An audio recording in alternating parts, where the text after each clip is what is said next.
Okay, I'll call to order the Joint Economic Development Organization Local Business Recovery Task Force today. And if we can call the roll, we can get started into the agenda. Deputy Mayor Padilla, Here. Councilmember Lesser, Here. Commissioner Mays, Here. all are present. Okay. Thank you, Trey. We'll move into the non-action items, and right now that comes up first is the discussion and possible action of grant parameters. I think this is kind of a follow-up from the last meeting that was held. Hello, City Manager. How are you? Good. Hey, Brent. Hello. How you guys? So having looked at the minutes, I know that I've received some of the information with regards to the grant parameters and the grant application and so forth. Who wants to take on this at first? Glenda or Corey, do you have some information that you can share with the committee? Corey and I will tag team this. Okay. That's okay. So what we were tasked to do was to create an application for the discussion, to cover the discussion that we had regarding the $700,000 that you all approved a few months back. And so this is a very, very rough draft. We came up with this draft, putting all of this together in a couple of days just to make sure that we covered everything. We spoke yesterday, and we know that there may be some things that are missing that you all discussed. So, like I said, realizing that this is a very, very rough draft, we're here to kind of go over it with you, tell you what's in it, and get your feedback. Okay. Good. So initially, we wanted to kind of talk about the approval process. So the first part is just outlining that what steps we need to go through before you're approved for this grant. We know that you all said the grants will range from $3,000, I think it was, to $20,000. We have $5,000 to $20,000 on here. Knowing that if it is a sole proprietor, we put up to $5,000, that $3,000 will be incorporated in there. From 2 to 10 employees up to $10,000, and 11 to 25 employees up to $20,000. Corey and I talked about how we would look at these scales and determine the amount. And Corey, you want to share what your logic was behind that? Sure. So there were kind of two main areas, and I think we added them to the kind of the criteria in the back. But two main areas, one for businesses that were prior to COVID. It's pretty easy to determine need for that using taxes and profit loss statements. But for newer business, we wanted to make sure that we captured them, and that was really important to the committee and us. And so we talked about doing projections, using projections from businesses, and also doing month-to-month comparisons over the last quarter. So the business would essentially just need to be in business for 3 months to show us a quarter worth of profit loss, and they would be eligible. What we wanted to make sure during this process is that we included all those businesses that were suffering during the pandemic, not just, the few with the cutoff as we have done in the past. And so this allows us to do just that.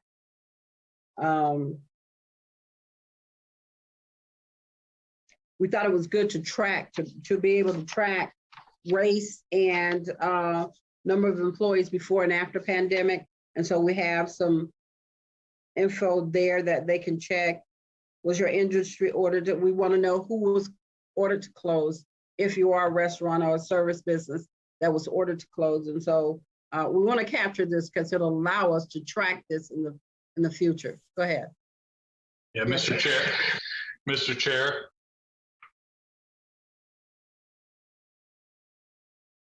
Mr. Chair. Mike, go ahead. Sorry. I was muted. If it's okay, can we like possibly go through, this would be my recommendation, Mr. Chair and Commissioner, is can we go through the different, like we just did the approval process, can we go through each of those sets, these subsets of the application, and then have discussion and see if we reach a consensus on those, so then you guys can move forward on that rather than going through the whole thing and going back, unless you guys think differently. No, I think it's a good suggestion. I think that way we make sure that we don't miss something that in the presentation. I know that we were concerned about making sure that we do define a new business and make every effort to make sure somebody doesn't fall through the cracks, because that's what this whole effort was trying to address. So I think that's a good idea. So Glenda or Corey, again, if you guys could tag team through that, I think that would be helpful to us. Okay, so what we could do is start back at business information and then just walk through that. The business information is general. We ask for this information all of the time whenever we're doing an application or accepting grant applications or whatever. We thought it would be important. The tax ID number is important to us because what we do is we ask for the tax ID number so that we can check to see if you're still an active business. Glenda? Yes. Can we go back to the approval process? We can go. You have questions there? I just wanted to ask my colleagues if they were comfortable with those limits, or if they had an appetite for, because I don't know, I don't want to speak for you two gentlemen, but my objective for this meeting was for us to finish this and have an approved document to move forward with. So I guess my first question to you guys is, are you okay with those limits, or do you have an appetite for increasing those limits that we have there? Personally, I'm fine with it as written.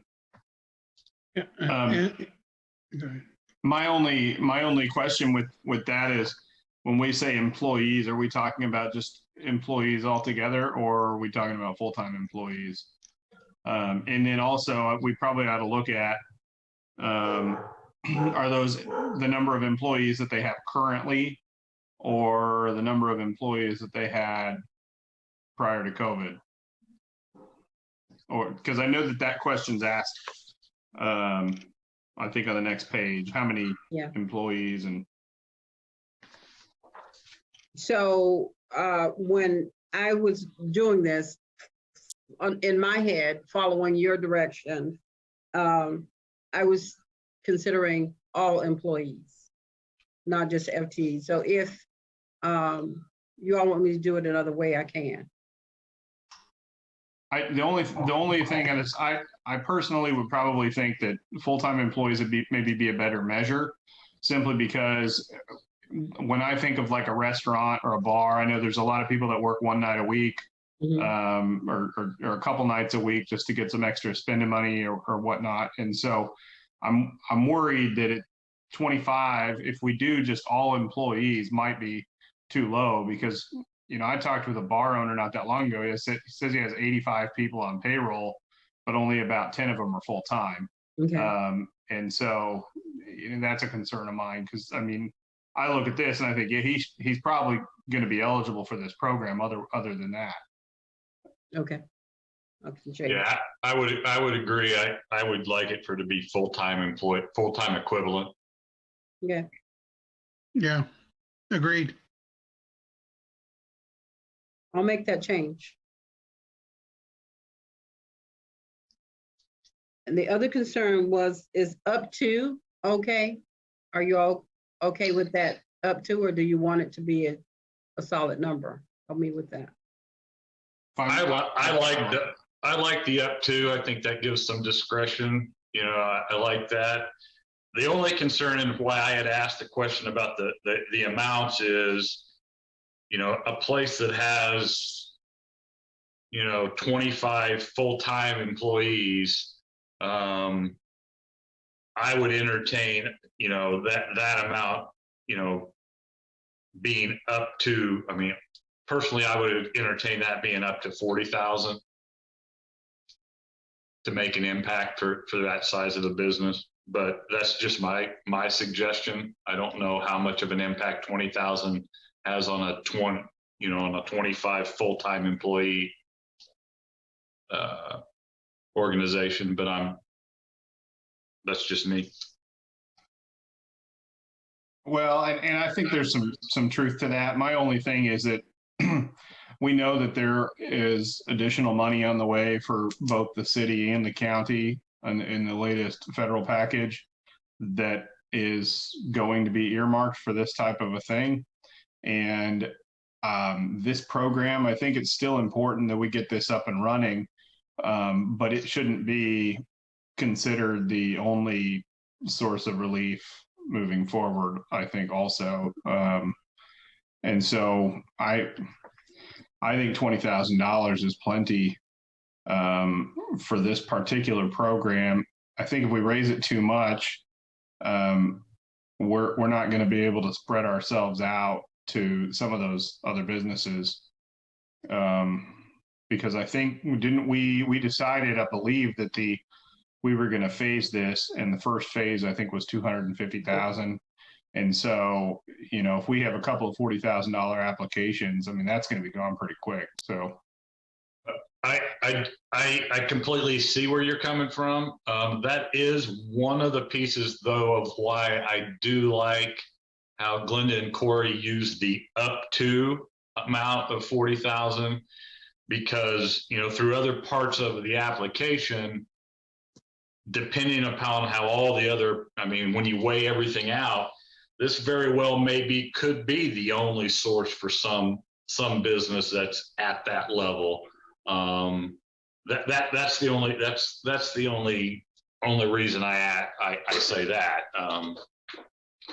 That's my I mean, I completely agree, Aaron, with your reasoning, and that makes sense. I mean, yeah, but that's why I kind of, like I said, I like the up to, because they may be asked for 40, but then we look through the application and they're eligible for this, they've received this, they received this. Now, sorry, you're only going to get this much, versus somebody that we do look at has got 25 full-time.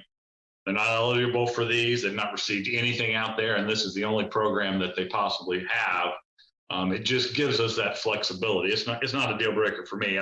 I'm just, you know, that's my mindset, you know, in looking at that. But I'll yield to the majority on that. You know, I can understand what Commissioner Mays is saying too, as well as you, Mike. I like the up to. I always just want to make sure that we're capable of showing why we didn't get from the low end to the high end. In other words, validate our choice that the amount was not all the way up to 40,000, just so that we're fair across the board. But I do think that that with a good close review and like Mike suggests, that if there are other sources available, then that we can be honest with an applicant that we looked at everything that was available, and we're giving you as much as we can as this part of your efforts. And that I feel comfortable with the up to piece. Sure.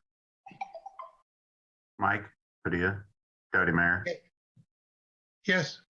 I would ask Corey to help me with, I don't know this information, and maybe she can provide some character to the program that we've been doing has been up to 20,000. And so I'm just curious if she can tell us with the 30 or 40 companies she's now worked with, was 20,000 a good number for them? Were some wishing it would have been more and could have used more? Just kind of give some character to what their responses were when they looked at the amount of money that we were offering.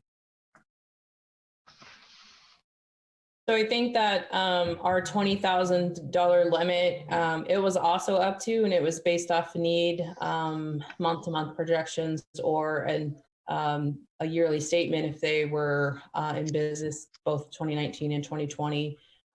So almost everybody was using the full 20,000. There was hardly anyone that received less than the 20,000. But again, it's just based on need. I think that was a good number for businesses, because you can reach a lot of businesses at 20,000. At 40, it's a lot harder, but we all know that. But I think 20 is a solid number, especially if we can reach the new businesses that we were not able to help. So it might be one of those situations where there may be some exceptions that could use more, so that up to 40, and then kind of leaving it up to the analysis on the need may be effective. But most would likely be based on previous analysis you've done, and giving might probably more likely be around 20, not up to the 40. Is that accurate? Yes, I believe so. Yes. Mm-hmm. Thanks. Okay. So has anyone on the committee actually owned a business? No, Mike owns his business now. Mr. Lester does. Okay, awesome. So I'm just sort of weighing in. I mean, I've been sitting here not saying anything, and I was invited, and it's nice to put a face to your name, Corey. $20,000 certainly is wonderful. There is no doubt about it. It can help every and anyone. However, I think we all know that this pandemic has gone on way longer than any of us ever thought it would go. And while $20,000 seems helpful, and we want everything that we can possibly get, it is sort of low. And I was wondering what algorithm, what formula was put into place that says that 20,000 is enough. That's number one. And number two, I mean, to the point of, was 20,000 helpful? I mean, everybody got 20,000. So, I just sort of wonder what we're thinking, because I could use 20,000, but I could really use 35,000.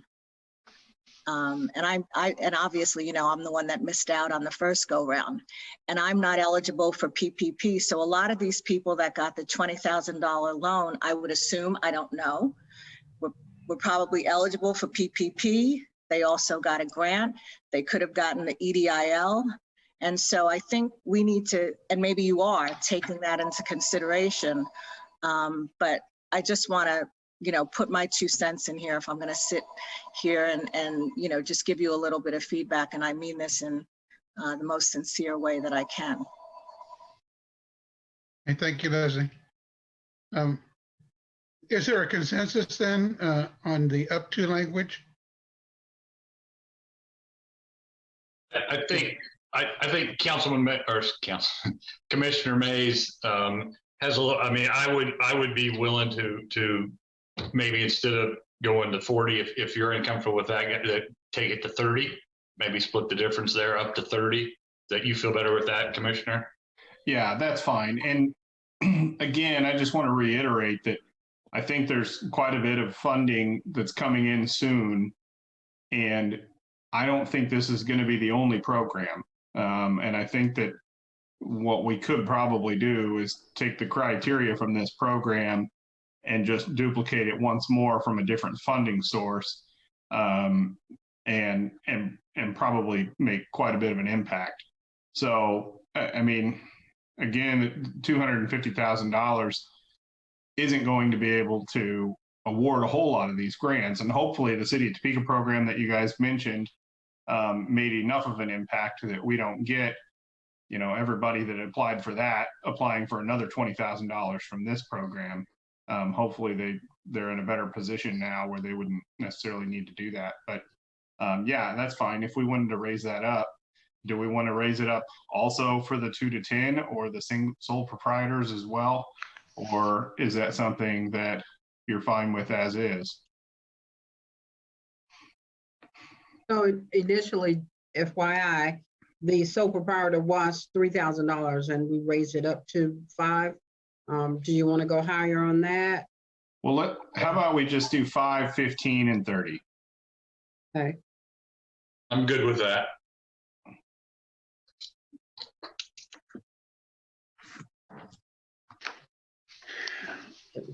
Thank you. I think that's a good compromise. We want to make sure that we have enough funds available to give as many as we can and still help those out who maybe didn't get everything they needed in the first round. Looking forward to the rest of the funds coming in. You want to go ahead and proceed now, Linda?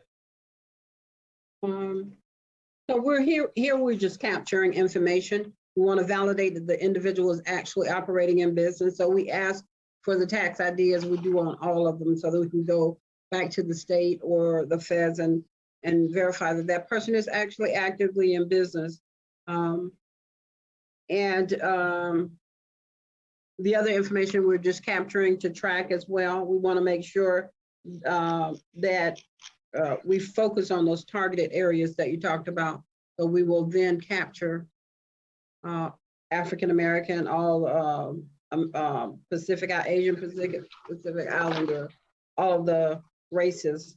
And then we want to actually monitor how many corporations, how many sole proprietors apply for these, et cetera. So that's basically what that is. Now, pandemic numbers, I think that's important. The number of employees they had before and after the pandemic, just checking to make sure that. Glenda? Yes. Glenda, Go ahead. there again, I want us to have discussion after each one of these bullet points. Okay, I got you. One thing I would like added to this is home address. I'd like to have that added to the application for just a couple different reasons.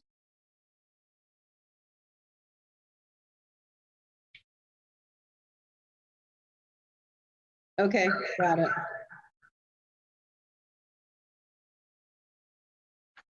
Anything else in that section? On the demographics, the race, do we need to put I mean, and I know you deal with this on a regular basis. Do we need to put a prefer not to answer box? Okay, I can do that because a lot of people don't want to respond, so.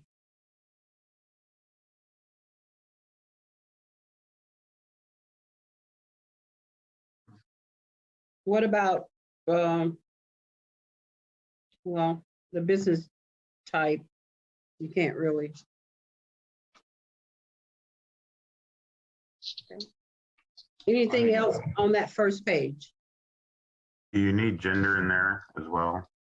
I know we tracked gender, didn't we, Corey? Because we were wanting to track the women and men owned businesses. Yes, I would say we should add that, yeah. Okay. I would say the only other thing I would add that, and I'm looking at this just for helping us track and looking at things and you know, data is also great, you know, moving forward is, I don't know if we would want you know, them to have either in a box that says industry or an SIC number, you know, either one of those is fine for me, but that can help us to track, you know, if there's any, yeah. Point.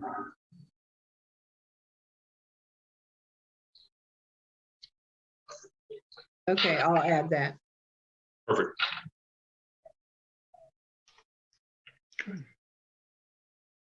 Do you want business phone and home phone, or are you okay with just business phone? Business phone. The only reason I wanted the home address is I wanted to be able to evaluate number of business owners that actually live in Topeka, live in the county, of those type of things. That's I just want to be able to track that. Should we add home base, whether you're a home-based business or not? Well, if the address is the same, then you'll know. You know, if he writes same on one or the other, then you'll know it's a home-based business. Okay, you're right.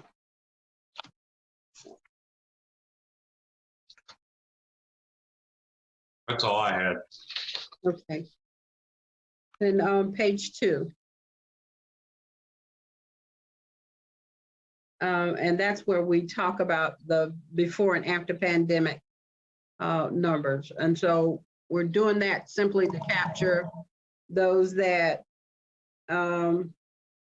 lost employees or added employees over a period of time. Should we put some sort of a date on that? Because, I mean, I think kind of around March or April of last year is when all the layoffs and things started happening. So, I mean, I kind of look at it and I think, well, you know, at one point during the pandemic, you know, 2 years ago, maybe it would be different than, you know, the snapshot of when that happened last year in March. Yeah. And then, you know, after pandemic, I mean, I would argue that there's some businesses that are still not after pandemic, you know, and so they would probably say like maybe current number of employees. Yeah. Yeah, current's probably a better answer. Aaron, I don't remember, but do you remember when county declared the emergency disaster date? It was March something. Wasn't it I don't- 15th? Yeah, it was something like that. That's It's, it. Yeah. I think if we use that date, it's a defined date when the disaster was declared and we started realizing we had to make changes. I think that's whatever that date is would be the right answer for that date. yeah.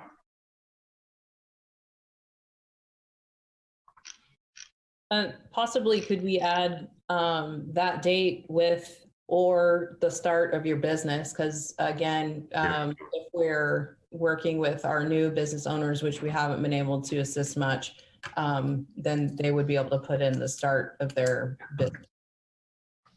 Yeah. Okay.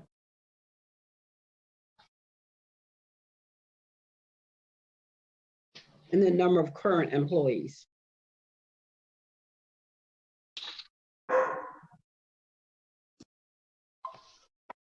Do you think do you plan to rehire or? I think it's a good question. I think it's a good question on there.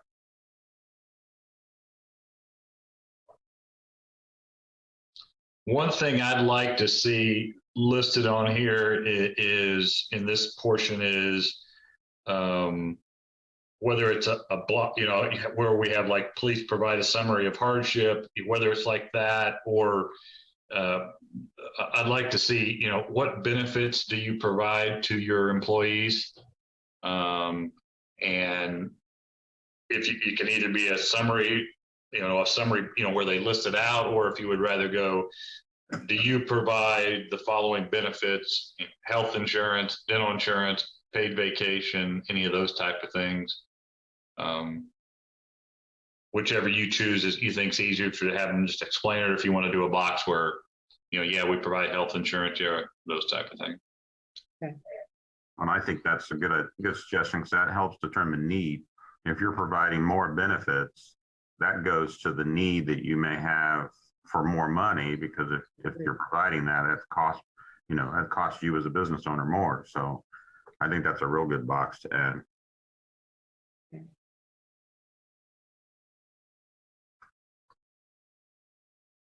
That's all I have on that section. Okay.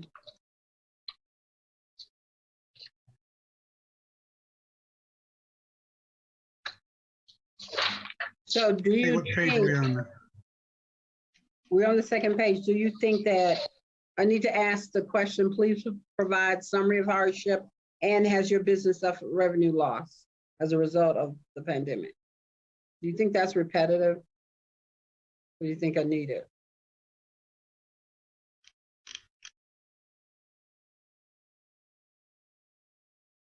I think I mean, it could be interpreted a number of different ways, but I think at face value, it seems redundant to me, but Yeah, the only thing that it captures possibly both ways is you can provide your hardship as being due to X, Y, and Z. I had to let 5 of my employees, 6 of my employees go, et cetera, which doesn't necessarily translate to a loss of revenue because you let them go. If you keep them, then obviously it can it could, but you could have somebody that's let five wage earners go that that's how they've kept from a bottom line, not having a bottom line loss, but maybe breaking even or minimizing their loss. But at the same time, the only benefit those individuals are getting is whatever unemployment they're getting. So that's the only advantage. I mean, that's the only thought process I have in that. But I could just weigh in too and just say that, in our instance, we wanted to have, this is Leslie, we wanted to have, all full-time employees. And what we did was we sort of rotated hours so that everyone could work, but, we don't have enough volume, we don't have enough revenue and sales to have, several full-time people now. So, that's a concern. Was our business harmed? Yes, because people aren't traveling, people aren't going into the office. And so we're open, but we're not generating enough volume to keep everyone on at full time. So, that's a consideration I'd like to mention as well. So I'll just leave, I'll keep it here. I'll keep that question here. So you should try.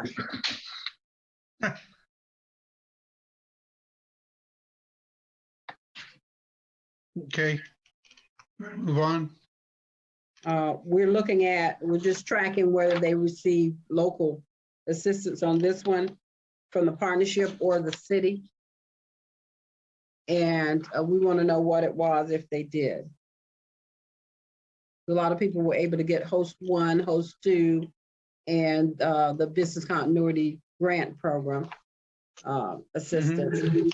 And then some of them may have gone to the city to get assistance as well. We just want to track that just to make sure that we give priority to those in need. And then, of course, we want to know who's already received federal grant money. Now, here's my question. If they receive federal grant money, does that impact us, or does that just impact Corey's program at the city?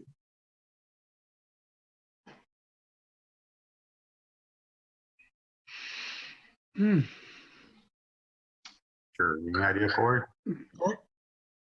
Corey? Well, the city's funds is federal, so it's kind of, that question would be a yes and a yes. Whether they receive city funds, then they would have to mark again, yes. Didn't think of that before, Linda, so sorry about that. It doesn't matter for the city funds if they've received other funds, as long as they can show, we can show a need, say of $40,000. If they got $20,000 from someone else and they still had $20,000 of need, we could still do the $20,000. And so that seems like the best way to go, just based off of need. So if someone got $5,000 from one of the other funding opportunities, we would deduct that from their need and then determine how much they would get based off of that.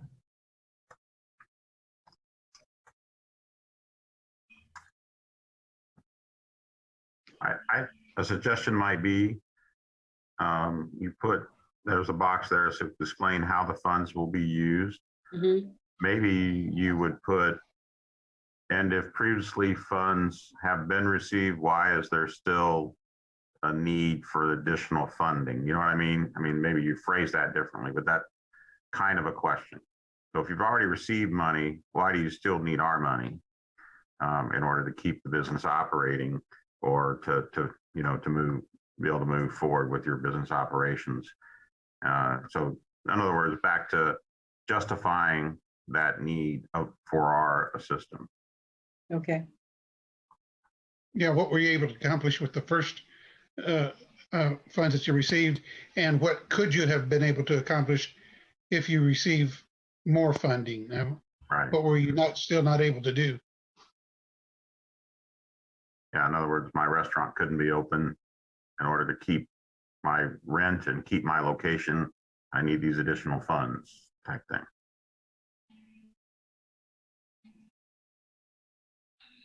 I have on this section, I just have one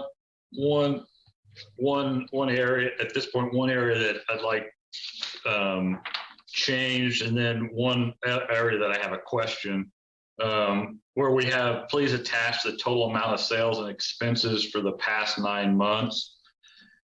I would propose that we change that to read, please attach income, or please attach an income and expense statement from 1/1/2021 until application date. I asked that because we have a profit and loss. We're asking for a profit and loss from 2019 and from 2020, as well as an income tax statement. This gives us an idea of how the business is trending from January of this year to the application date, to compare to versus a 9-month, with big portion of that's already going to be included in the 2020 statement, would be my reasoning for that. That's my first. Please attach income and expense statement from 1/1/2021 is what you're at to date. Yeah, to date. Okay. To date. Or you could have, or if you would feel more comfortable having, from maybe, what is today? Today's 24th, or maybe we just do it for the first quarter. So 1/1 through the end of March. So that then we have a first quarter. I think maybe that's cleaner. That's going to be easier to analyze versus it being all over the place. So, please attach an income expense statement for first quarter 1/1/2021 to 30 days, 30 days, September, April, June, 31. 31. Yeah, 2021. Mm-hmm. Okay. And then the question I have is, I don't really understand the last paragraph of, if you could explain that to me. Corey, can you take that, Corey? Okay, so that was our, Glenda and I and the group's pleasure was to make this as simple as possible for businesses. So it's pretty easy to document need when a business was open from year to year. But to capture the need for the newer businesses, we need to determine a baseline. So we can take the last quarter, and Glenda and I just made that up. So it's whatever you guys pleasure. The last quarter of monthly revenues, and then a look at what the difference is between that to determine need, and then be able to allocate based off of that need. So it's basically twofold. One for kind of a step-by-step for the businesses that have been in existence, and then one for the businesses that are newer and can't show those documents. And maybe we need to add, if applicable, on some of those, since some people won't be able to furnish those documents. I completely agree. I was actually thinking the same thing with the if applicable. And I think a part of that also is that with the tax deadline getting extended, there's a good chance some folks won't have filed taxes. And I think even in a normal year, that's probably a possibility as well. So if applicable, I think adding that to all of those lines would be probably a good idea. Mhm. The only thing that I would ask is I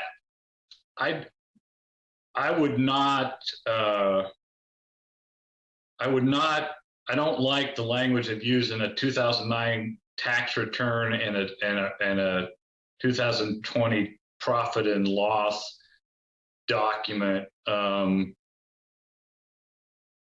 a certain extent, those can be apples to oranges. My point is, I want to make sure that depreciation and amortization and those such type expenses are not included as a deduction to show a loss for the program that we're trying to come up with. That's my only concern about using the tax return, if you're following me. So what would you recommend? You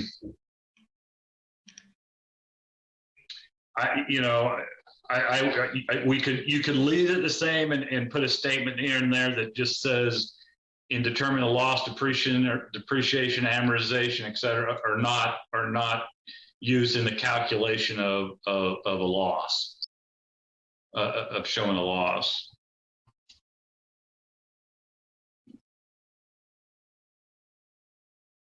Corey, how would you word that? Just like that, I think. So I think we'll just add Yeah, that I think sentence. that's, Yeah, depreciation and amortization will Yeah. not be used in consideration on the calculation of loss. Yeah, we'll just add that. That makes sense. that's a good point. Good point, Mike. Yeah. That's all I had. Okay.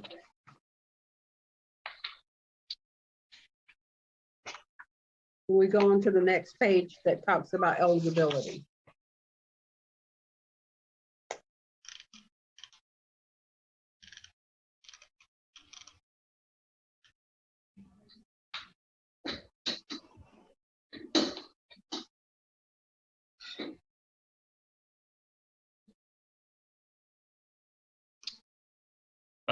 I guess I'll throw it out there. The question I have is, why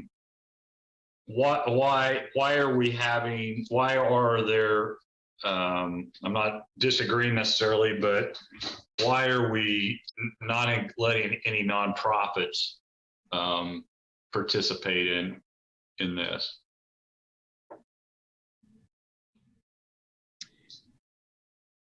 One that comes to mind to me is like Topeka Civic Theater, Discovery Center, those type of places. Well, the first thing is that they have federal money coming their way.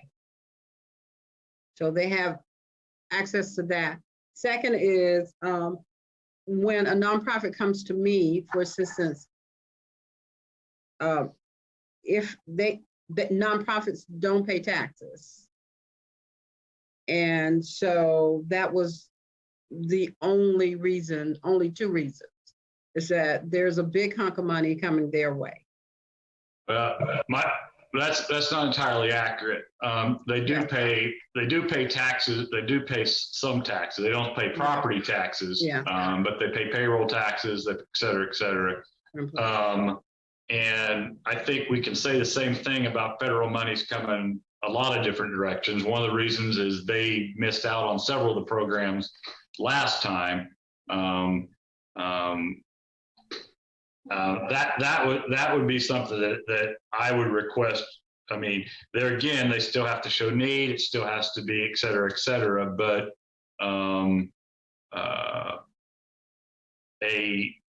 I just use them as an example because they're the shining one that you just saw. Shelly Ramos now has gone to CASA to run that organization because TCT is still shut down and she's furloughed from there. So those organizations still employ people. They still, et cetera, et cetera.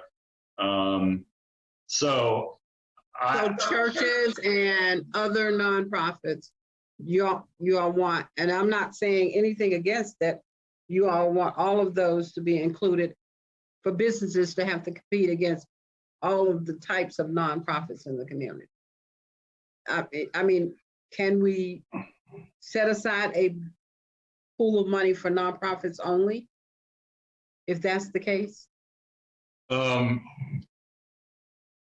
With all due respect, I'm not saying whether we do or whether we don't, but I'm bringing those up to the two other voting members of this committee of where their position is, quite frankly.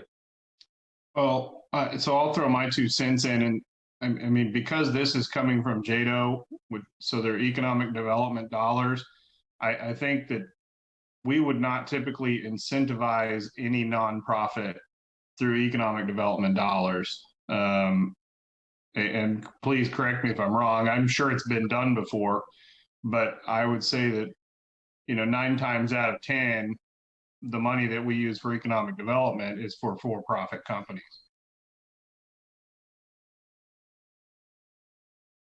Yeah, I would have to agree with Aaron. I see that there's that need for those nonprofits, and an argument could be made, but I think considering where our monies are coming from, I would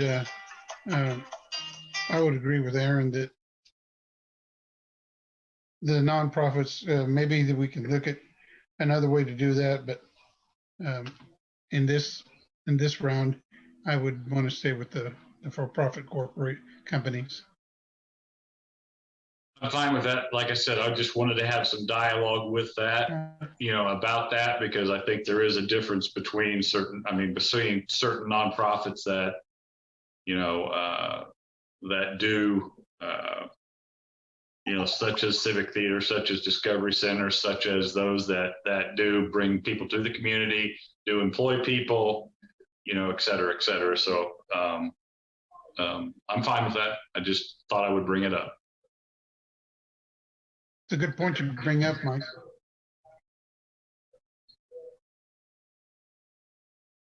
Okay. Are you ready, Glenda? Yes. Any other, have we looked through all of these? Are we comfortable with, or should we make changes on any others?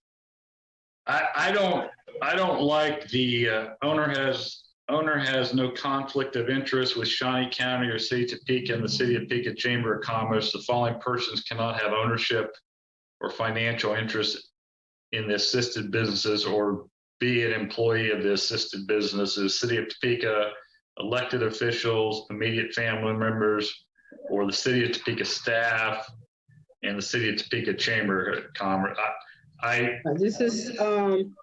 This was a stolen statement.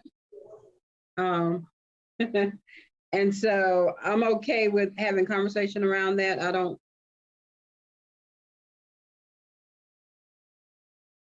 Yeah, I would want that removed. Okay. That's my opinion. That's my position. I think Okay. I think they still have to meet the warrants, but because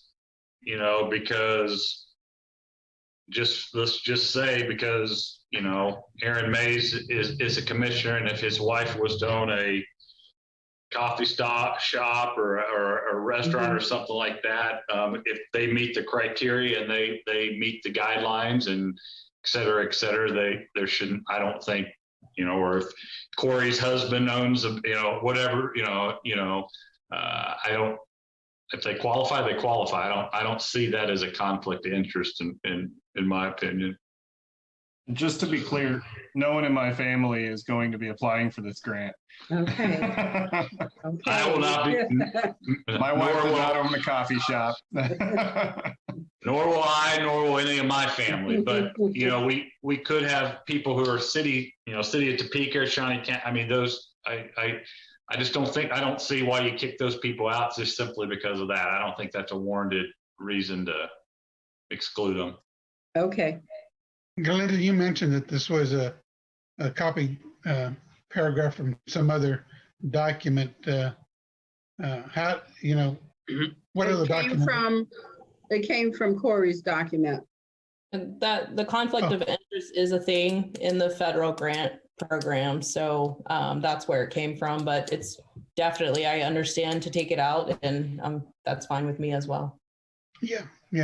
Good. I was just wondering, I know the caution is always there with regards to conflict of interest, but I agree with Mike. In this case, I feel more comfortable having it removed. And so, as Trey mentioned, Ed would delete number 8 on the FAQ too, on that second page. So we would delete that as well. Hold on a second. It's the same thing.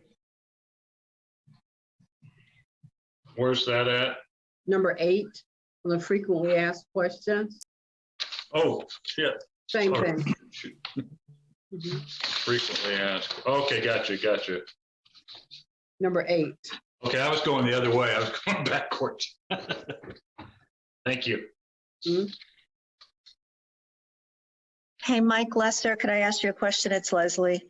When you were talking about asking for first quarter sales, that would be like January, February, March, and then the pandemic started in March of 2020. So if the new businesses weren't open then, and that's why we couldn't get money the last time, does that have an impact on the new businesses again that were not open in 2019?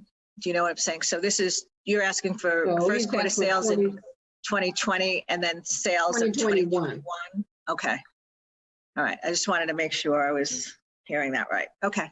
My gauge is looking for trending. My gauge is looking for trending of what's going on. You know, what type of recovery are they possibly showing from January of this year for this first quarter? You know what I mean? Yeah. That's what I'm, as you cut through the weeds, that's what I'm trying to look at, gather from that information. So speaking for an N of 1, we didn't open until May, so we wouldn't be able to give that first quarter of 2020 because we opened May 18th, 2020. So I don't know if first half is still good or whatever, because you know we would fit into that, and I think milk and honey as well. But just FYI. Makes sense. Thank you.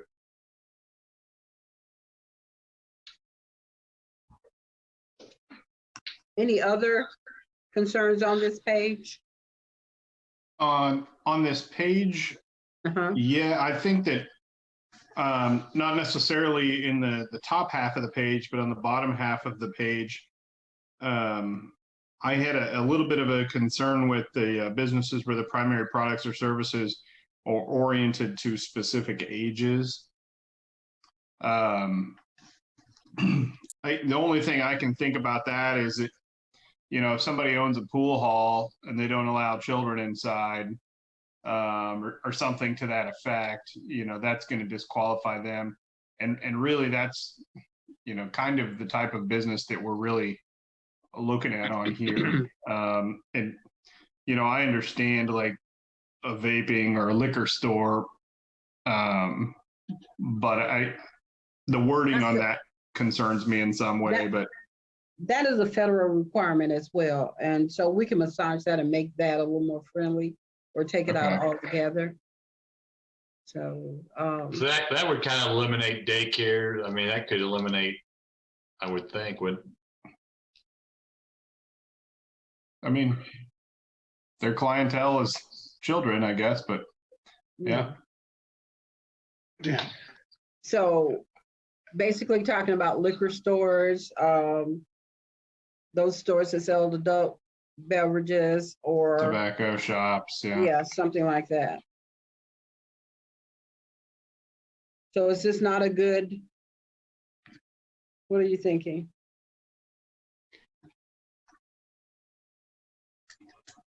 Well, Corey, did you say that's a federal requirement? That was in our application, yes. Is But it- again, I think if we can make it less restrictive, the better. So totally, if you guys wish to take it out, that definitely will work. Well, Aaron beat me to the punch. I was going to ask about that one as well. You said you could maybe massage it in a way. How would you do that or are you just talking about removing it altogether? Removing it altogether was going to be my recommendation. But we have to somehow, you know, do we want to support the liquor stores that way? I mean, I don't have a I problem can't with it. imagine that a liquor store can show a hardship I don't have a Right problem. They're killing Their it. business They're has actually increased. making more money than, Or a gun store for that matter. I mean, Yeah. we've got, The there's gun another girl- one on here about gun Yeah. stores, and they're making more money than they ever have right now also, I think, Yeah. so. Yeah. Yeah, Menards will not be on here, I'm quite certain. yes, no. So are you, so, down on number 1, 2, 3, 4, 6, 7, 8, 9, 10, bullet number 10, ineligible businesses include or restricted to patrons above 18. Are you looking at these two as a removal?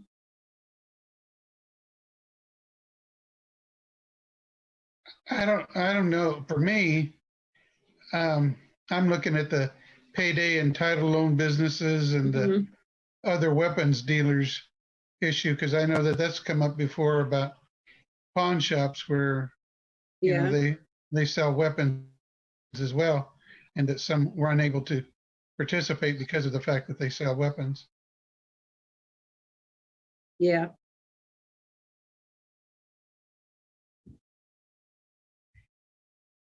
What are y'all thinking about this one then? Do you want, So I would say removing the businesses restricted to patrons above the age of 18.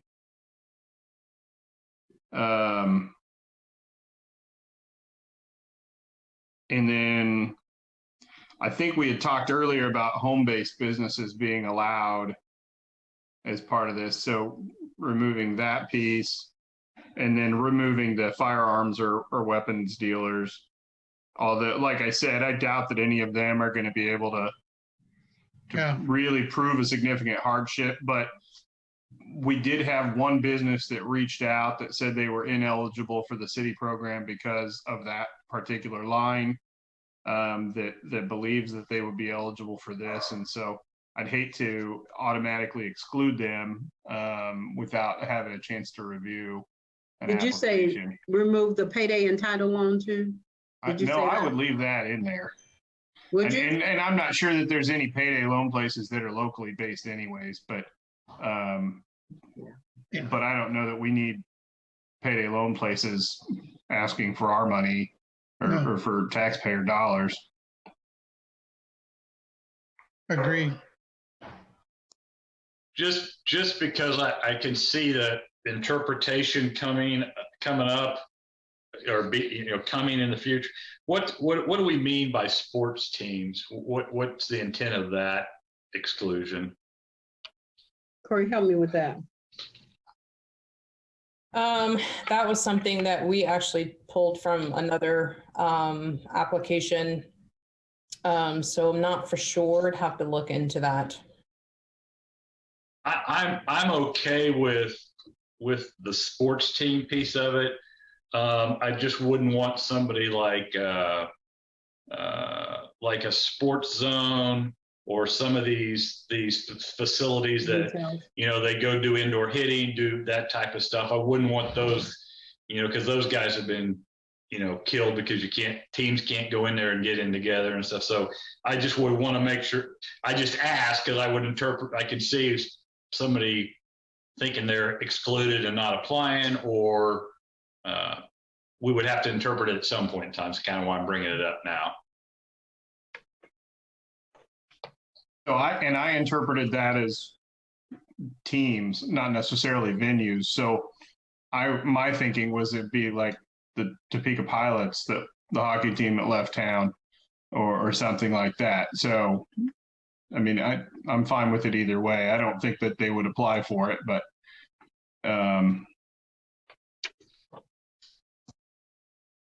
Okay.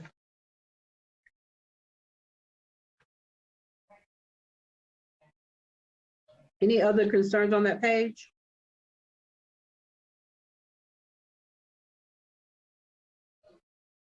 Okay, we move on to the last page. Frequently asked questions.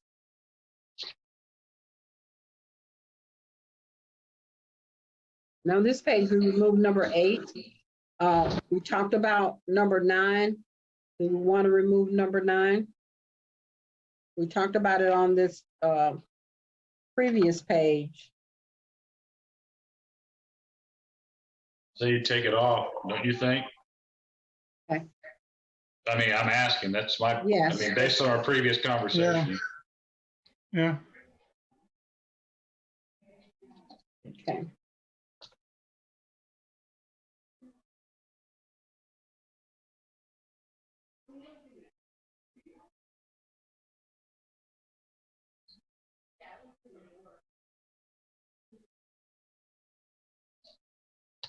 And number 11, let's see.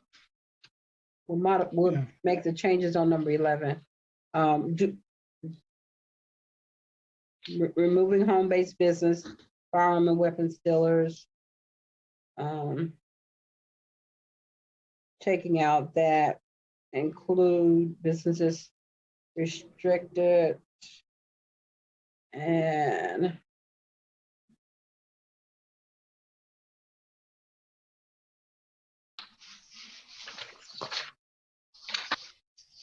for the passive real estate investments. I'm not sure what that means, Corey. That'd just be an investor. I mean, that would just be someone who's a silent partner in a, Okay, in a no investment. real estate Real estate development, investment. yeah, Okay, housing development, something like that. okay.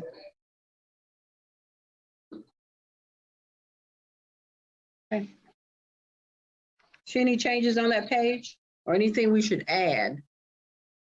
The only thing is just, and on this goes on the previous page too. It's just again, the reference to full-time employees on number 3.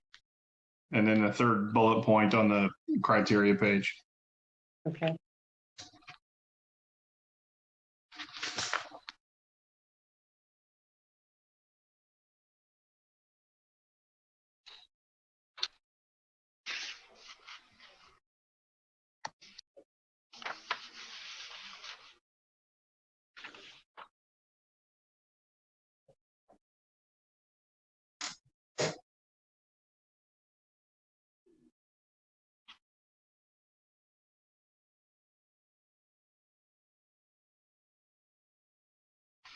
on number 3 there, that number of employees, was that changed? Was that at one time up to 50 employees? Just wondering. I believe We at had one that- time we had discussed that, and we had gone back and forth on all of those numbers quite a bit. Okay, And we had that 50, up to 50 in the host program as well. So that's probably where you're remembering. okay. I just want to say, I think this is was a really good application and document to work off of. I thought Glenda, you and Corey did a really nice job, and your staff did a really nice job of Thank you. setting this up, and there's always going to be tweaks, and that's why we're here. But I think overall it was a really good document as far as leading us from top to bottom and then getting work. So thank you for your work on those. You're welcome. We'll make the edits and get it out to you in the next day or so. Okay. Can't wait. Thank you, Leslie, guys. is there anything, This is fantastic. Leslie, is there anything you'd like to offer before we move on? No, I guess I will see it because I'm not looking at what you guys are looking at. I guess my only question is what constitutes a need was my only question. I think I missed that. So the need is based off of the COVID pandemic. And so the need would basically be a loss. And so if we want to change that to loss to be more clear, that we could do that as well. Okay. Thank you. Leslie, you were in my mind when we were putting this together. Okay. I just want you to know that. Thank you, Corey. I know we had a very interesting conversation. I want to help you, trust me, but this is perfect for businesses like yours. Yeah. And so I'm pleased to be a part of it. Well, I'm very appreciative, and obviously it's not just me. I'm just the only loudmouth in the room. There are several other businesses in Well, town that need to. Yeah, they were in my mind too, so. So Leslie, Turn it I'll off. just say, since in our previous meetings, we had intentionally talked about leaving this somewhat vague so that a lot of the companies like yours that were excluded from the other programs would be eligible for this. And so we've removed a lot of those restrictions that some of those other programs had, simply because of businesses like yours that kind of fall into that gap. And so hopefully this addresses those concerns for you. Yeah, no, I'm grateful, and you know, we appreciate everything that you guys have done. We appreciate that the city has stepped up. We just wanted to get a piece of it, but it's amazing what you've done, and it just reinforces the reason why I opened in Topeka, because Topeka is just supportive of its citizens and its business community. So I don't want you to think that I am not grateful. I am. So thank you. Thank you for joining us, Leslie. I'm glad you're able to do that. And thank you for asking me, Mike. I appreciate it. Absolutely.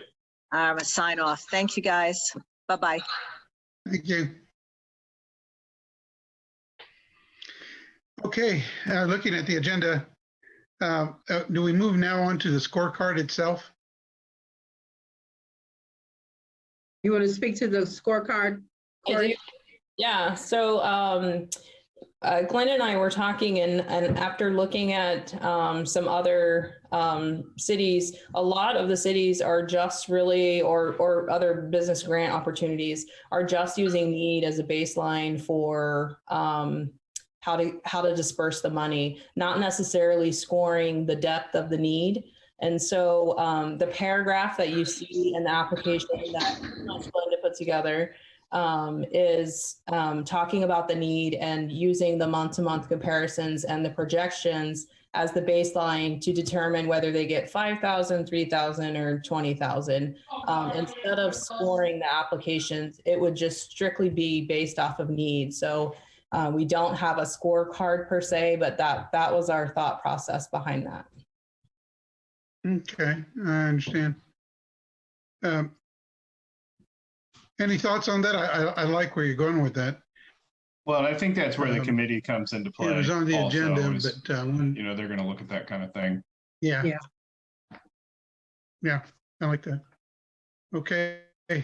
Well, moving forward then on action items, if you've had a chance to look at the minutes of February 23rd, I'd entertain a motion to accept and approve those minutes. So moved. Okay, I will second it. And here he comes. We're moving to approve the minutes of the February 23rd meeting, Mike. Oh, I thought it was a motion that all future meetings, Chief of Staff Cochran's camera would be off. But okay, never mind. All those in favor of approving, say aye. Aye. All right. I can fix that, Mike. Get the administrator. Okay, and then the next on the item is to approve the date of our next meeting. Glenda, Corey, with consideration for you needing to change the things that came out of on the application that came out of this meeting, when would be a good time for you guys to get back together with us and still give you the time to get that done? 2 weeks, Corey? That sounds good. Mhm. So holiday in there somewhere. So are you looking the week of the 12th of April?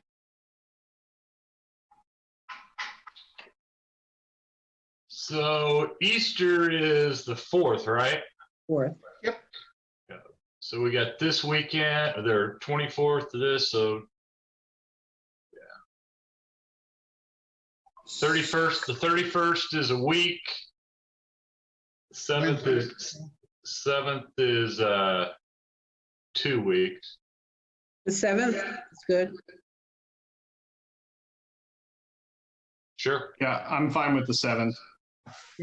At 4? April 7th? April 7th then? Yes, yes. Yeah, Okay.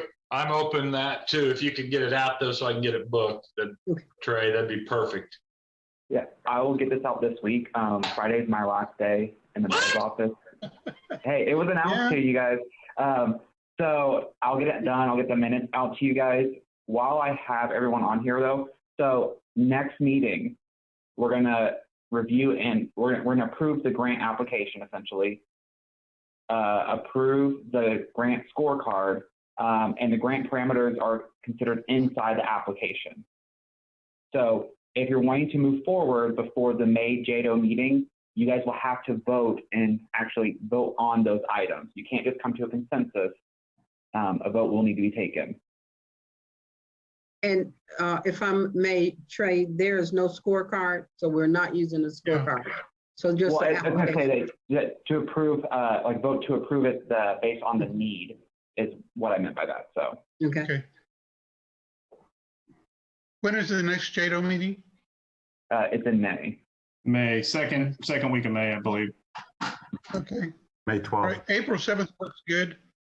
Same time, 4 o'clock, or another time more suitable? We don't want to do it too early. I know you got to sleep in, so Thank you. afternoons are probably better. I'm fine Thank you. with whatever time. I'm So- good. Right now, I'm open all day. I have a question. I've been getting calls already on this. After you approve it on April 7th, is it open for business?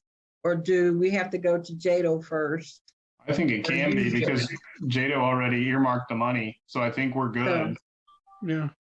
Okay, And I would guess that after having this up and running for a month prior to the May JEDO meeting, that then we can actually report back to JEDO, the full board, and tell them, exactly what we're seeing with this. How many people have applied, how much money we've given out, maybe even have some of the recipients come and talk or something like that as well. So I would prefer the sooner the better, honestly.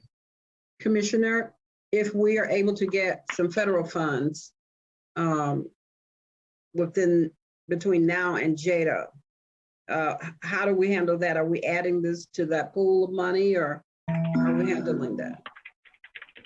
Well, I think it'd be a separate program, obviously. I don't think we'd want to commingle those allocated funds with the JEDO dollars. So I think it'd have to be a separate program. I think we could use very similar criteria though. Mhm. And so I don't think that'd be an issue, but I think that also shows the benefit of the phased approach that we're taking by not issuing all $700,000 that we've allocated right away and doing, 250,000 at a time. So if we do, we'll use the 250, put that on a freeze when we get the federal money. We won't have two programs running at the same time. I think that's a good approach to it, at least for now. I mean, there's still a little bit of uncertainty, but I think we're going to get a whole lot more than $700,000 coming into the county. Yeah. That's going to be made available. So I think I think it would make sense to replace this program with another when that amount of money comes in. So It makes good sense. Good sense. Okay. Anything else for the discussion today? Anything else that we want to touch off before we adjourn?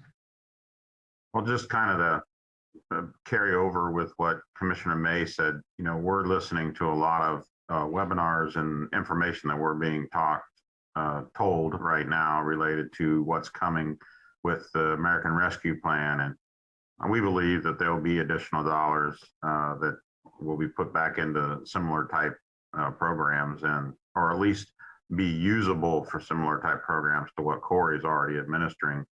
And so that's going to end up being a discussion for the governing body as to how we parse that money up into what programs, and that's coming in the future for us. And we won't get the money till May. The way it looks right now, it's like May 11, 12, something like that. We're supposed to get the money.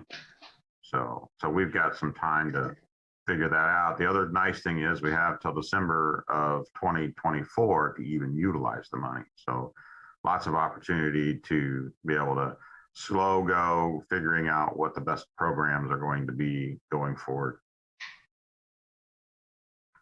Thank you, City Manager. I want to thank Mike and Aaron both for everything that you've brought onto this committee. I think that your involvement has been crucial to this. And Glenda and Corey, I tell you, you've done a good job of bringing something to us that we could look at. So I think this has been a really good effort. I'm really feel comfortable when we go talk to the full JEDO board that we'll have something that will look good and really show the effort that's been taking place to help the small businesses in our community. So, and Mike, if you invited Leslie, that was a good idea. I had talked to her at GTP too as well about some things. So it's good to have that input. Trey, Friday, huh? Where are you Happy going, trails. Trey? Happy trails. I accepted a position at security benefit. Oh, good for you. I did not. I don't know how I missed that. Yeah. I didn't. But it's One of those weekly reports that I put out, I mentioned it. I should call more attention, I guess. I'm gonna have to remember that. I just, those come out on Friday. I'm just about done reading on a Friday afternoon. I know. That's just, Yeah, I hear you. I gotta adjust that. Yeah, Hey, I good. saw that. And, I think Brent was thinking about making a cake, so I may have Yeah. blown the surprise, Trey. So who knows? All right. Congratulations, Trey. yeah. Good luck. best wishes to Come you, on, Jack. Trey. Good Thank luck you. to you, Trey. I've enjoyed working with you, and it was good to connect. With your dad and I being friends way back in the day. Tell him hello for me, and don't be a stranger. Oh, well, Yeah. can't get rid of that Yeah. easy. And tell your grandmother hello for me too. It's been a while since we talked. I get texts from her on a regular basis. Anyone else want to send a message to one of Trey's family members? No. Yeah. A shout out Grandparents, cousins, like. your brother-in-law. No, whatever. Okay. Well, thank you all very much. I really appreciate All it. right. Have a good rest of the evening, and this meeting's adjourned. All right. Thank Thanks. you. Thank you. See ya.